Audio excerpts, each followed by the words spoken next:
हाय मित्रांनो, तर आज माझा मूड झाला खिचडी खायचा आणि मुलांना पण खायची होती साबुदाण्याची खिचडी.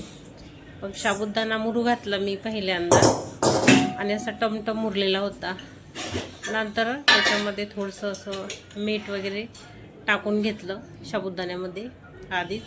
आणि मेन म्हणजे आपल्याला काही उपास वगैरे काही नसते बरं का, आधीच सांगते. आणि उपास असावं असं काही नाही खाण्यासाठी. नंतर मग मी आपला गॅस चालू केला. गॅसवर तर कढई ठेवली छानपैकी, तुम्ही बघू शकता. आणि त्याच्यामध्ये आता तेल टाकत आहे. तर गॅसवर कढई ठेवून तेल टाकण्यापेक्षा म्हटलं आता खालीच ठेवली आणि नंतर मग तेल याच्यामध्ये टाकून घेतलं आणि परत मग ते गॅसवर ठेवली. कारण उन्हाळा चालू आहे, लईच असं हाताला तापल्यासारखं होते. नंतर मग बटाटे आपले शिलून टाकले होते पाण्यामध्ये. माझी खिचडी बनवायची पद्धत एकदम वेगळी आहे आणि याच्यामध्ये मी कढीपत्ता आवर्जून वापरते.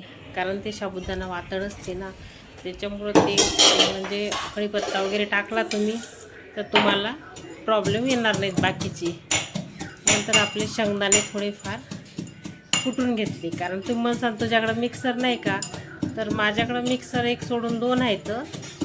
पण ऑलरेडी कसं आहे माहिती आहे का, मला खलबत्त्यात कुटलेले आबडधोबड जी शेंगदाणे असतात तसेच मला लागतात. कारण आपण काही म्हातार झालं आहे आणि मिक्सरला टाकून जर केले तर ते अशी कचकच खिचडी होते आणि मला तशी आवडत नाही. तुम्ही बघू शकता त्याच्यावर कढीपत्ता टाकलेला आहे. त्याच्यामध्ये आपण परत बटाटा टाकला खिचडीमध्ये आणि व्यवस्थित असं मिक्स करून घ्यायचं त्याला. म्हणजे आपला बटाटा आहे ना उकळलेला नाही आहे बरं का, त्याच्यामुळे त्याच्यामध्ये मीठ टाकलं की मिठानं लगेच ठेवून येईल.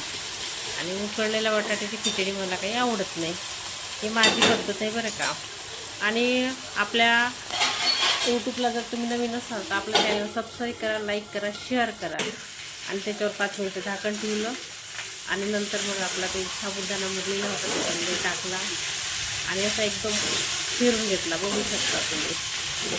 आणि त्याच्यामध्ये असं काहीच टाकायची गरज नाही, तुम्ही आवर्जून या पद्धतीने करून बघा. त्याच्यामध्ये कढीपत्ता वगैरे टाका आणि मग ठेचलेला आपला शेंगदाण्याचा कूट. कारण की त्या कुटामुळं कसं आहे असं एकदम मजेशीर लागते खायला आणि मला खूप आवडते ही खिचडी मी केलेली. मी मिक्सरचा वापर करत नाही आणि मला हॉटेलची दुसरी कोणतीही खिचडी आवडत नाही.